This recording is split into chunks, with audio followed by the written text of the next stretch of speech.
शांति। ओम शांति। आज की तारीख है 2 अगस्त 2021। साकार महावाक्य। बाबा कहते, मीठे बच्चे, जैसे बाप अपकारियों पर भी उपकार करते हैं, ऐसे तुम भी फॉलो फादर करो। सुखदाई बनो, इस देह को भूलते जाओ।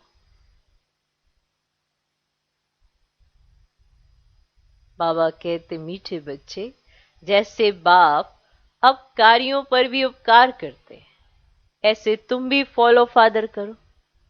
सुखदाई बनो, इस देह को भूलते जाओ। आज का प्रश्न, देही अभिमानी रहने वाले बच्चों की मुख्य निशानियां क्या होंगी? देही अभिमानी रहने वाले बच्चों की मुख्य निशानियां क्या होंगी? माना जो देही अभिमानी रहते होंगे, उन बच्चों की मुख्य निशानियां क्या होंगी? कि अगर अपने को भी चेक करना हो कि मेरी अवस्था कैसी है, क्या देही अभिमानी है, तो ये निशानियां अपने में देख लेना।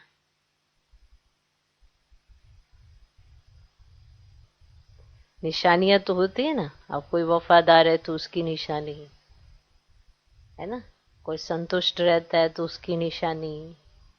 कुछ तो निशानियां देखने में आती है जिससे पता चलता है, अच्छा ये ऐसा, अगर देही अभिमानी होगा तो ऐसा दिखाई पड़ेगा। उत्तर 1, उनका आपस में बहुत बहुत रूहानी प्रेम होगा। उनका आपस में बहुत बहुत रूहानी प्रेम होगा।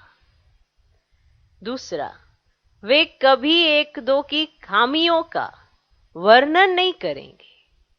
माना कमियों का वर्णन जैसे कर देते ना एक दूसरे के साथ, वे कभी एक दो की खामियों का, माना कमियों का वर्णन नहीं करेंगे। इसको बताया, उसको बताया, इसमें ये कमी है, उसमें ऐसे कोई कहे कि आप तो कमियों का गायन कर रहे हो, तो बड़ी जल्दी कहे ना ना, हम तो सिर्फ बात ही कर रहे हैं, हम सिर्फ बात कर रहे हैं, कमियों को थोड़ा गायन कर रहे हैं, हम तो सिर्फ बता रहे हैं कि हाँ वो ऐसा है, वो ऐसी है, हम कुछ नहीं कर रहे। बात तो कर सकते हैं ना। गायन करना, एक से दूसरे में, दूसरे से तीसरे में वर्णन करते रहना। किसी को, सामने वाले को पता भी नहीं कि कौन क्या है, फिर भी उसके साथ वर्णन करते रहना। ये अवस्था देही अभिमानी की तो नहीं है। वे कभी एक दो की खामियों का, माना कमियों का वर्णन नहीं करेंगे। तीसरा, वे बहुत बहुत सुखदाई होंगे। जैसे शौक होता है ना कि सबको सुख देने का एक शौक होगा उनके अंदर, सुखदाई होंगे कि उनके साथ से सबको सुख भासेगा।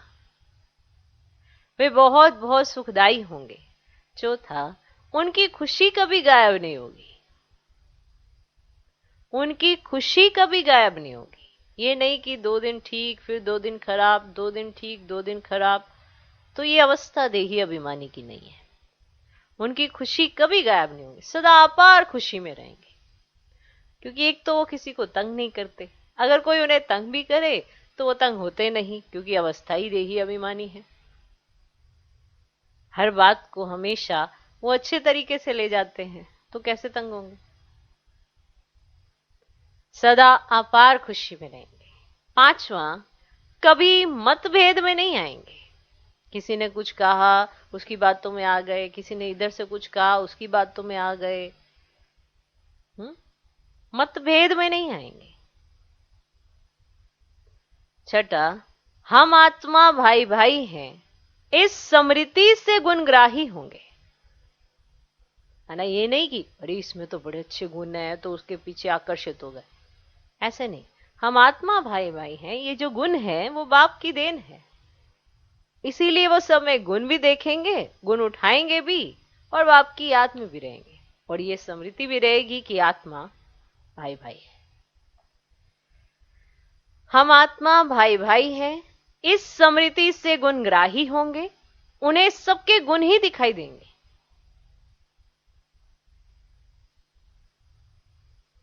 उन्हें सबके गुण ही दिखाई देंगे। वे खुद भी गुणवान होंगे और दूसरों को भी गुणवान बनाएंगे। माना उन्हें देखकर ऑटोमेटिकली लगेगा कि गुण क्या होता है, क्योंकि वो खुद भी गुणवान होंगे और दूसरों को भी गुणवान बनाएंगे। सातवां, उन्हें एक बाप के सिवा और कोई याद ही नहीं आएगा। उन्हें एक बाप के सिवाय और कोई याद नहीं आएगा। तो 7 विशेष पॉइंट जिनकी अवस्था देही अभिमानी। जो देही अभिमानी रहने वाले बच्चे हैं उनकी मुख्य निशानियां सुनी, 7 विशेष पॉइंट्स। अब इस 7 में 7 ही आपके अंदर हैं या 7 में से कोई आपके अंदर नहीं? ये सब अपनी अपनी चेकिंग करें, कोई किसी की ना करे। तो पहला पॉइंट था उनका आपस में बहुत बहुत रूहानी प्रेम होगा। माना ये रूहानी प्रेम आत्म समृद्धि से आता है। अगर स्वयं को भी आत्मा समझते हैं, दूसरे को भी आत्मा देखते हैं, तो ये रूहानी प्रेम होता ही होता है। ये एक नेचुरल प्रोसेस है, इसे कोई क्रिएट नहीं करना पड़ता। अगर अपने को आत्मा समझते हो तो बाकी सब आत्माएं ही हैं, सब अपना अपना हिसाब किताब चुकतू कर रही हैं, तो किसी के अवगुण नजर भी नहीं आते, क्योंकि स्वयं में इतने अवगुण होते हैं कि उसके निकालने में उसी पुरुषार्थ में लगे रहते हैं। वो खुद को संवारते हैं और दूसरे उनको संवरा हुआ देखकर खुद संवर जाते हैं। दूसरा, वे कभी एक दो की खामियों का माना कमियों का वर्णन नहीं करेंगे। माना बैठ गए ऐसे ये इसमें ये वैसे किसी से भी सबसे ऐसे माना अरे तुम्हें नहीं पता ऐसे वो अब कमियों का वर्णन भी कर रहे हैं पर स्वीकार नहीं कर रहे हैं कि हम ऐसा कर रहे हैं, क्योंकि अवस्था देही अभिमानी नहीं है। इसीलिए जो देही अभिमानी होते हैं वह कभी किसी की खामियों का या कमियों का वर्णन नहीं करते। तीसरा, वे बहुत बहुत सुखदाई होंगे। चौथा, उनकी खुशी कभी गायब नहीं होगी, सदा अपार खुशी में रहेंगे। पांचवा, कभी मतभेद में नहीं आएंगे, किसी ने कुछ कहा उसके इन्फ्लुएंस में नहीं चले जाएंगे, तर्क वितर्क नहीं करेंगे, किसी ने कुछ कहा किसी ने कुछ किया बस ऐसे मतभेद में आते रहना। संपर्क हुआ नहीं हुआ लेकिन जिसने जैसा सुनाया वैसा ही उसमें ढल जाना, और फिर वैसे ना देखना जैसे बाबा दिखाना चाहता है। तो वे कभी मतभेद में नहीं आएंगे। छठा, हम आत्मा भाई भाई हैं, इस स्मृति से गुणग्राही होंगे, उन्हें सबके गुण ही दिखाई देंगे।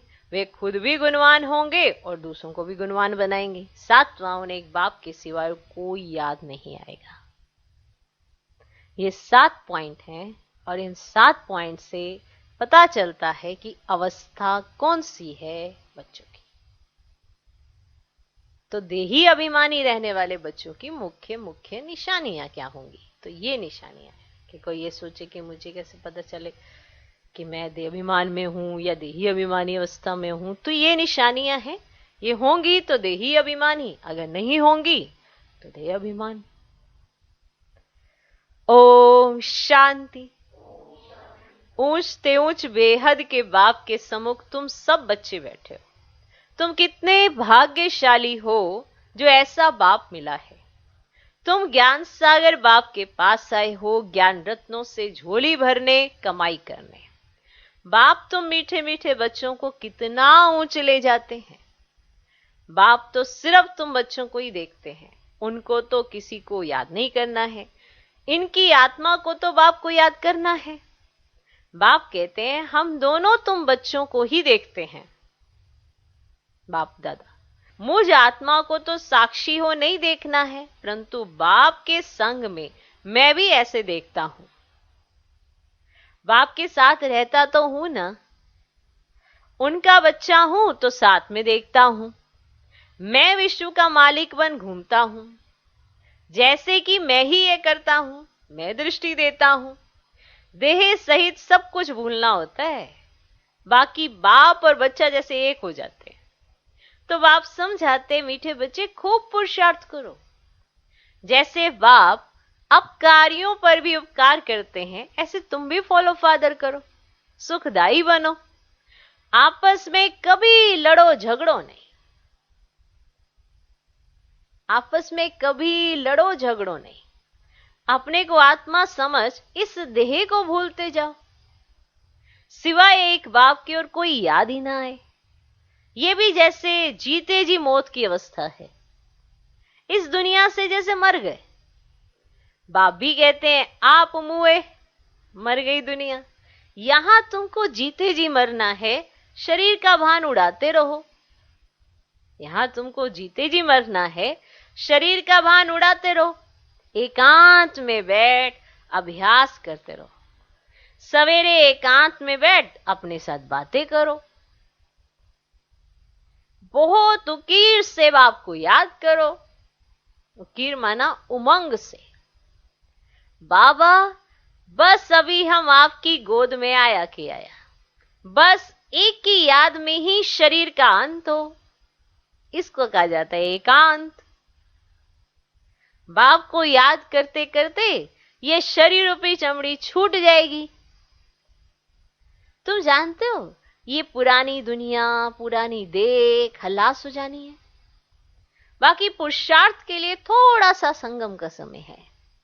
बच्चे पूछते हैं बाबा ये पढ़ाई कब तक चलेगी? बाबा कहते जब तक दैवी राजधानी स्थापन हो जाए तब तक सुनाते रहेंगे, फिर ट्रांसफर होंगे नई दुनिया में। ये पुराना शरीर है, कुछ ना कुछ कर्म भोग भी चलता रहता है। इसमें बाबा मदद करे ये उम्मीद नहीं रखनी चाहिए। क्लियर? ये पुराना शरीर है ना, कुछ ना कुछ कर्म भोग तो इसमें चला ही आता है। इसमें बाबा मदद करे ये उम्मीद नहीं रखनी चाहिए। देवाला निकला, बीमार हुआ, बाप कहेंगे तुम्हारा हिसाब किताब है। हाँ, फिर भी योग से आयु बढ़ेगी। अपनी मेहनत करो, कृपा मांगो नहीं। बाप को जितना याद करेंगे इसमें ही कल्याण है। जितना हो सके योग बल से काम लो। भक्ति मार्ग में गाते हैं मुझे पलकों में छिपा लो, प्रिय चीज को नूरे रतन, प्राण प्यारा कहते हैं। ये बाप तो बहुत प्रिय है परंतु है गुप्त। उनके लिए लव ऐसा होना चाहिए जो बात मत पूछो। बच्चों को तो बाप अपनी पलकों में छिपाते ही हैं। पलके कोई आंखें नहीं, ये तो बुद्धि की बात है। मोस्ट बिलवर्ड निराकार बाप हमें पढ़ा रहे हैं। विज्ञान का सागर, सुख का सागर, प्यार का सागर है। ऐसे मोस्ट बिलवर्ड बाप के साथ कितना प्यार होना चाहिए। बच्चों की कितनी निष्काम सेवा करते हैं। तुम बच्चों को हीरे जैसा बनाते हैं। कितना मीठा बाबा है, कितना निरंकारी बन तुम बच्चों की सेवा करते हैं। तो तुम बच्चों को भी इतने प्यार से सेवा करनी चाहिए। श्रीमत पर चलना चाहिए। कहां अपनी मत दिखाई तो तकदीर को लकीर लग जाएगी। तुम बच्चों का आपस में बहुत बहुत रूहानी प्रेम होना चाहिए, परंतु देह अभिमान में आने के कारण वह प्यार एक दो में नहीं रहता। एक दो की खामियां ही निकालते रहते। फलाना ऐसा है, वह ये करता है, वो ये करता है। तुम जब देही अभिमानी थे तो किसकी खामियां नहीं निकालते थे। आपस में बहुत प्यार था। अब फिर वही अवस्था धारण करनी है। पहले तुम कितने मीठे थे, फिर ऐसा मीठा सदा सुखदाई बनो। देह अभिमान में आने से दुखदाई बने तो तुम्हारी रूहानी खुशी गायब हो गई। एक तो देह अभिमान आया, फिर दुखदाई बन गए, और जो तुम्हारी रूहानी खुशी नेचुरल रहती थी वो गायब हो गई। लाइफ भी छोटी हो गई। अब फिर बाप आया है तुम्हें सत्व प्रदान बनाकर सदा सुखदाई बनाने। तुम जितना अब आपको याद करते रहेंगे उतना खामियां निकलती जाएंगी। देखो जितनी याद बढ़ेगी ये कमी कमजोरियां गायब होती जाती है, ऑटोमेटिकली निकल जाती है, क्योंकि जो चिंतन है हमारा वो शुद्ध होता जाता है। और शुद्ध चिंतन से आप कुछ ऐसा सोच ही नहीं पाते हो जो आपको पसंद ना आए। तो जितना बाप को याद करते रहेंगे उतना खामियां निकलती जाएंगी, मतभेद निकलता जाएगा। ये पक्का याद रहे, हम भाई भाई हैं। आत्मा भाई भाई को देखने से सदैव गुण ही दिखाई पड़ेंगे। सबको गुणवान बनाने की कोशिश करो। देखो अगर आपके सामने कोई भूल कर रहा है तो क्या उसे भूल करते रहने देंगे? अब उसको बताएंगे ना कि ऐसा हमें नहीं करना है, बाबा ऐसा कहते हैं, ऐसा हमें चलना है। तो जब आप खुद ही नहीं करेंगे तो आपके इर्द गिर्द कोई भी करता रहे, आपको क्या फर्क पड़ेगा? मान लो आप अवगुणों की लेन देन कर रहे हैं, एक दूसरे के बारे में बातचीत कर रहे हैं, और उसमें बीच में एक ऐसी आत्मा बैठी है जो नहीं करती है, वो कहे मैं तो चुप रहूं, मुझे क्या लेना देना। लेकिन अगर वो गुणवान है तो याद जरूर कराएगी कि बाबा ने मुरली में क्या कहा। कटाक्ष के लिए नहीं, स्नेह के लिए, कि क्यों ऐसा वायुमंडल बनाना जिससे आपको भी तकलीफ होगी, दूसरे को भी तकलीफ होगी। तो जो सुख देती होगी आत्मा वो दूसरे को भी अनुभव कराएगी कि सुख क्या होता है। अगर अवगुणों की लेन देन करोगे तो दुखी तो होंगे ही होंगे। ऐसा हो ही नहीं सकता कि अवगुण देख रहे हो और आपको सुख की वासना है और आपको शांति की अनुभूति हो ही नहीं सकता। और योग लग जाए, हो ही नहीं सकता। बैठे रहोगे पर वो अनुभव नहीं होगा। और ये खुद को भी पता होगा कि जितनी मेहनत हम करते हैं उतनी रिजल्ट नहीं है। तो उसका कारण क्या है? कुछ तो सूक्ष्म बात होगी ना, उसकी चेकिंग जरूरी है। क्यों कर रहे हैं बुराई किसी की, क्यों कर रहे हैं ये लेन देन, फिर भी करेंगे।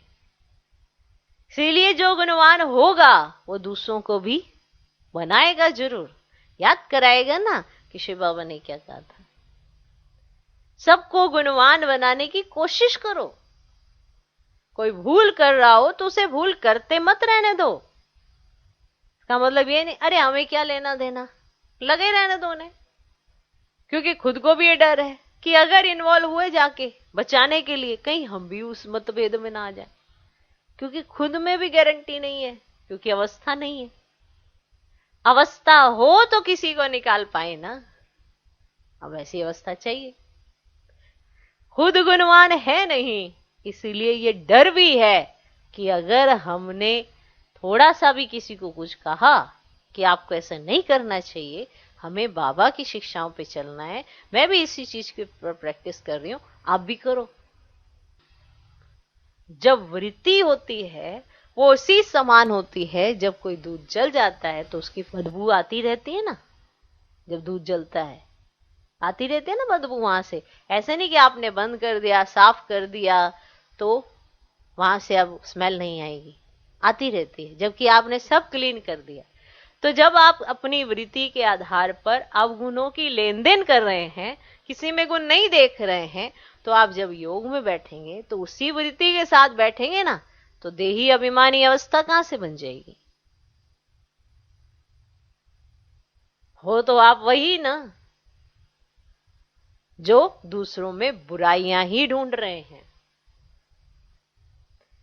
ओके, तो सबको गुणवान बनाने की कोशिश करो। ये होगा तब जब आत्मा भाई भाई को देखने से सदैव गुण ही दिखाई पड़ेंगे।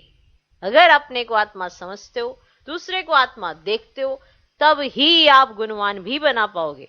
अवगुणों को छोड़ गुणों को धारण करो। कभी किसी की गलानी नहीं करो, क्योंकि जो गलानी करता है वो खुद गलानी का बहुत बड़ा पात्र है।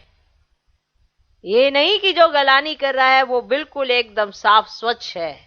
जो भी बुराई करता है वो खुद बुराइयों में धंसा हुआ है, इसीलिए वो बाहर उसी चीजों को निकालता है। लेकिन अब सच्चाई कहें तो कहें कैसे, क्योंकि खुद भी इन्वॉल्व है। बीज है अवगुण, जो देखते आ रहे हो, चिंतन भी करते आ रहे हो, बांटते भी आ रहे हो, और आपको फिर पता भी नहीं लगता, भाव नहीं पकड़ रहे हैं कि सही मायने में जब मेरी वृत्ति के अंदर इतना सब कुछ रोला खोला मोला है, उस वृत्ति के अंदर आत्मिक भाव कहां से आएगा? नहीं आ सकता भाई। वो लाने के लिए ना बिल्कुल एकदम बच्चे के समान साफ स्वच्छ बनना होता है। जैसे एक छोटा बच्चा होता है ना, उसके सामने कोई कोई भी बात करे, हाँ हाँ हाँ हाँ हाँ उन्हें यही कहा था, वो नाम सहित कहेगा, हाँ वो आए थे ना अंकल, उन्होंने ऐसा कहा था, क्योंकि उसको क्या लेना देना अंकल क्या सोच रहा है, क्या वो क्या सोच रहा है, ये सामने वाला क्या सोचेगा। जो सुना वो बोला, क्योंकि उसके दिल पर उस सब चीजों की छाप नहीं लगती, वो तो जो सुनता है वो बोलता चला जाता है, वो नहीं करता ये घोला मोला झोला, इसीलिए वो बिल्कुल एकदम स्वच्छ रहता है। फिर जैसे जैसे वो बड़ा होता है, फिर उसको लगता है नहीं भाई ऐसे तो ऐसे ऐसे ऐसे, ये मेरा सगा, ये मेरा लगा, ये ऐसे ऐसे ख्यालात उसको आते हैं, और फिर उसका सत्यानाश हो जाता है। मानव विकारों की प्रवेशता हो जाती है, जिसकी वजह से उसको लगता है मेरी बुद्धि बड़ी अच्छी हो रही है, वहीं पे उसकी बुद्धि खराब होने शुरू हो जाती है। तो कभी किसी की गलानी नहीं करो।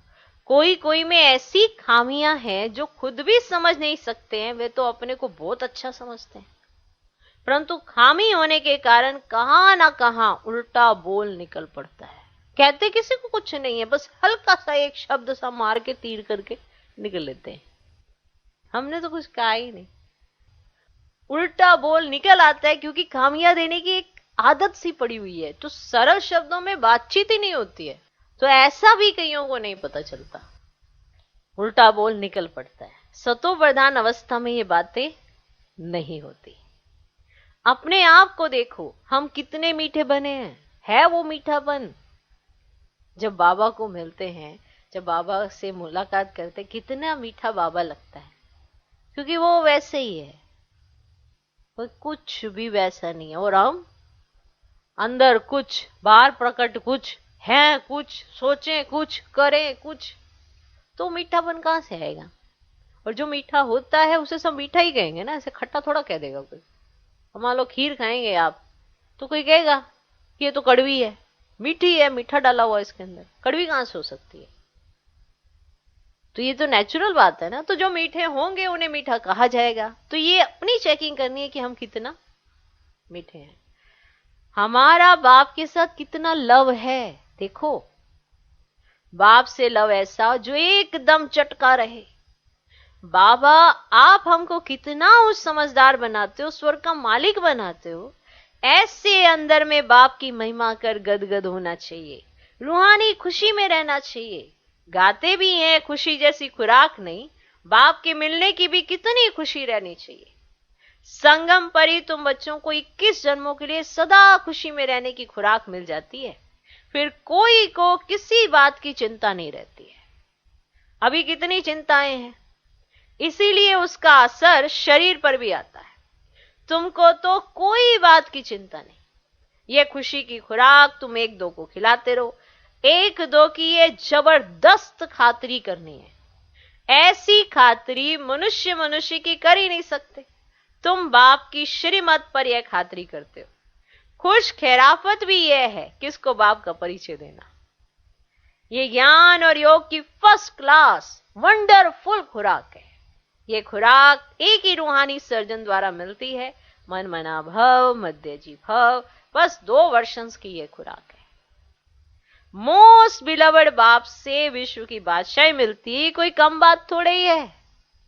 ये 2 वचन ही नामी ग्रामी है। इन 2 वचनों से तुम एवर हेल्दी एवर वेल्दी बन जाते हो। तो तुम बच्चों को इन बातों का सिमरन कर हर्षित रहना चाहिए। Godly student life is the best. ये गायन भी अभी का है। जितना हो सके 1-2 को यह रूहानी खुराक पहुंचाओ, 1-2 की उन्नति करो, टाइम वेस्ट ना करो। बड़े धीरज से, गंभीरता से, समझ से बाप को याद करो। अपनी जीवन हीरे जैसी बनाओ। मीठे बच्चे, बाप की जो श्रीमत मिलती है उसमें गफलत नहीं करनी चाहिए। बाप का संदेश सभी को पहुंचाना है, बाप का मैसेज सभी को मिलना तो है ना। मैसेज बहुत सहज है, सिर्फ बोलो, अपने को आत्मा समझ, बाप को याद करो और कर्मेंद्रियों से मनसा वाचा कर्मना कोई भी बुरा कर्म नहीं करो। एक दिन तुम्हारे इस साइलेंस बल का आवाज निकलेगा, दिन प्रतिदिन तुम्हारी उन्नति होती जाएगी, तुम्हारा नाम बाला होता जाएगा, सब समझेंगे ये अच्छी संस्था है, अच्छा काम कर रहे हैं। रास्ता भी बहुत सहज बताते हैं, ये ब्राह्मणों का झाड़ बहुत बढ़ता जाएगा, प्रजा बनती रहेगी, सेंटर्स बहुत वृद्धि को पाएंगे। तुम्हारी प्रदर्शनी भी गांव गांव में होगी, तुम बच्चों को बड़ी भारी सर्विस करनी है। तुम्हारे नए नए सेंटर्स खुलते जाएंगे जिसमें अनेक मनुष्य आकर अपनी जीवन हीरे जैसी बनाते रहेंगे। तुम्हें बहुत प्यार से एक एक की संभाल करनी है, कहां किसी बेचारे के पैर खिसक न जाएं। जितने जास्ती सेंटर्स होंगे उतना जास्ती आकर जियदान पाएंगे। जब आप बच्चों का प्रभाव निकलेगा तो बहुत बुलाएंगे कि यहां आकर हमको मनुष्य से देवता बनाने का राजयोग सिखाओ। आगे चलकर बहुत धूमधाम होगी कि वही भगवान आकर आबू में पधारे हैं। तुम बच्चे देख रहे हो कि इस समय पुरानी दुनिया में अनेक इंटरनेशनल रोले हैं। अब ये सभी रोले खत्म होने हैं, इसकी तुम्हें कोई भी फिक्रात नहीं करनी है। तुम सबको सुनाओ कि इसकी परवाह नहीं करो, अब ये पुरानी दुनिया गई की गई, इसमें मोह नहीं रखना है। अगर मोह होगा हृदय शुद्ध नहीं होगा, अगर मोह होगा हृदय शुद्ध नहीं होगा तो अपार खुशी भी नहीं रहेगी। मोह खुश रहने ही नहीं देता है। मोह होगा हृदय शुद्ध नहीं होगा तो अपार खुशी भी नहीं रहेगी। बच्चों को अथाह ज्ञान धन का खजाना मिलता रहता है तो अपार खुशी होनी चाहिए। जितना हृदय शुद्ध होगा उतना औरों को भी शुद्ध बनाएंगे। योग की स्थिति से ही हृदय शुद्ध बनता है। तुम बच्चों को योगी बनाने का भी शौक होना चाहिए। अगर देह में मोह है, देह अभिमान रहता है, तो समझो हमारी अवस्था बहुत कच्ची है। अगर देह में मोह है, देह अभिमान रहता है, ये निशानियां सुन ली, इसके अगर विपरीत रहते हैं तो समझ लो कि हमारी अवस्था कच्ची है बहुत। देही अभिमानी बच्चे ही सच्चा डायमंड बनते हैं। इसीलिए जितना हो सके देही अभिमानी बनने का अभ्यास करो। अच्छा, मीठे मीठे सिकिलधे बच्चों प्रति माता पिता बाप दादा का याद प्यार और गुड मॉर्निंग। रूहानी बाप की रूहानी बच्चों को नमस्ते। हम रूहानी बच्चों की भी रूहानी बाप को नमस्ते नमस्ते नमस्ते। Good morning good morning good morning. धारणा के लिए मुख्य सार, पहला पॉइंट, बाप समान निरंकारी बन। बहुत प्यार से सबकी सेवा करनी है। देखो, सेवा सभी करते हैं पर किस भाव के साथ करते हैं उसके नंबर बनते हैं। सेवा तो सभी करते हैं, भक्त भी सेवा करते हैं, बच्चे भी सेवा करते हैं, पर नंबर अलग अलग बनते हैं क्योंकि जो पीछे का भाव है वो स्पष्ट करता है कि आपके नंबर कितने बनेंगे। बाप समान निरंकारी बन। बहुत प्यार से सबकी सेवा करनी है, श्रीमत पर चलना है। अपनी मत पर चलकर तकदीर को लकीर नहीं लगानी है। और अगर संगम पर ही हम अपनी मत पर चलते रहे तो तकदीर को लकीर तो लग जाएगी। और एक ही समय मिला है तकदीर लिखने के लिए। श्रीमत पर चलना है, अपनी मत पर चलकर तकदीर को लकीर नहीं लगानी है। दूसरा पॉइंट, संगम पर बाप द्वारा जो खुशी की खुराक मिली है, संगम पर बाप द्वारा जो खुशी की खुराक मिली है वही खुराक खाते और खिलाते रहना है। अपना टाइम वेस्ट नहीं करना है। बड़े धीरज से, गंभीरता से, समझ से बाप को याद कर अपनी जीवन हीरे जैसी बनानी है। संगम पर बाप द्वारा जो खुशी की खुराक मिली है वही खुराक खाते और खिलाते रहना है। अपना टाइम वेस्ट नहीं करना है, बड़े धीरज से, गंभीरता से, समझ से बाप को याद कर अपनी जीवन हीरे जैसी बनानी है। आज का वरदान, मैंपन का त्याग कर सेवा में सदा खोए रहने वाले त्याग मूर्त सेवाधारी भव। मैंपन का त्याग कर सेवा में सदा खोए रहने वाले त्याग मूर्त सेवाधारी भव। सेवाधारी सेवा में सफलता की अनुभूति तभी कर सकते हैं जब मैंपन का त्याग हो। मैं सेवा कर रही हूं, मैंने सेवा की, इस सेवा भाव का त्याग। मैं सेवा कर रही हूं, मैंने सेवा की, आपको पता मैंने कितनी सेवा करती हूं। मैंने नहीं की, लेकिन मैं करनहार हूं, करावनहार बाप है। मैंपन बाबा के लब में लीन हो जाए, इसको कहते हैं, इसे कहा जाता है सेवा में सदा खोए रहने वाले त्याग मूर्त सच्चे सेवादारी। कराने वाला करा रहा है, हम निमित्त है। सेवा में मैंपन मिक्स होना अर्थात मोहताज बनना। सेवा के भी मोहताज हो जाएंगे। सेवा मिलेगी तो खुश, नहीं मिलेगी तो दुखी, ये भी मोहताज हो गए, क्योंकि सेवा में मैंपन बढ़ा है। मैं कर रही हूं, मैं कर रही हूं, ये नहीं कि कराने वाला करा रहा है। सच्चे सेवादारी में ये संस्कार हो ही नहीं सकते। सच्चे सेवाधारी में ये संस्कार हो ही नहीं सकते। आज का स्लोगन, व्यर्थ को समाप्त कर दो तो सेवा की ऑफर सामने आएगी। आप अपना व्यर्थ समाप्त कर दो तो आपको सेवाओं की ऑफर मिलती रहेगी। ये सेवा करेंगे, आपसे ये सेवा। आपके अंदर व्यर्थ ही इतना चलता है कि आप सेवा के लिए टिक ही नहीं पाते हैं, इसलिए आपका चेहरा सेवा पे नजर ही नहीं आता है। अगर जिसके अंदर व्यर्थ बहुत ज्यादा चलता है। एक है जिसका निसंकल्प रहता है, व्यक्ति उसी को सेवा देगा ना। और जो संकल्प ही चलाता रहता है, व्यर्थ का संकल्पों का ताना बाना बुनता रहता है, उसके सामने सेवा की ऑफर्स भी नहीं आती है। व्यर्थ को समाप्त कर दो तो सेवा की ऑफर सामने आएगी।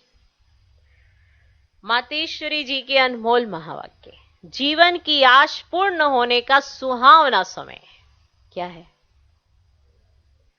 हम सभी आत्माओं की बहुत समय से आश थी कि जीवन में सदा सुख शांति मिले।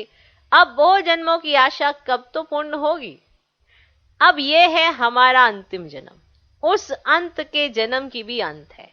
ऐसा कोई नहीं समझे कि मैं तो अभी छोटा हूं, छोटे बड़े को सुख तो चाहिए ना, परंतु दुख किस चीज से मिलता है उसका भी पहले ज्ञान चाहिए। अब तुमको नॉलेज मिली है कि इन 5 विकारों में फंसने कारण ये जो कर्म बंधन बनाया हुआ है, उनको परमात्मा की याद अग्नि से भस्म करना है।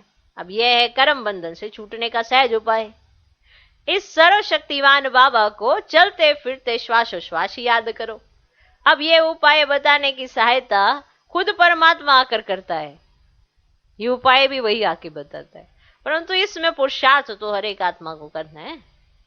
परमात्मा तो बाप, टीचर, गुरु रूप में आए हमें वर्षा देते हैं, तो पहले उस बाप का हो जाना है, फिर टीचर से पढ़ना है, जिस पढ़ाई से भविष्य जन्म जन्मांतर सुख की प्रारब्ध बनेगी, अर्थात जीवन मुक्ति पद में पुरुषार्थ अनुसार मर्तबा मिलता है, और गुरु रूप से पवित्र बनाए मुक्ति देते हैं। तो इस राज को समझ ऐसा पुरुषार्थ करना है।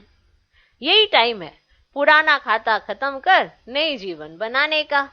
इसी समय जितना पुरुषार्थ कर अपनी आत्मा को पवित्र बनाएंगे, उतना ही शुद्ध रिकॉर्ड भरेगा, फिर सारा कल्प चलेगा।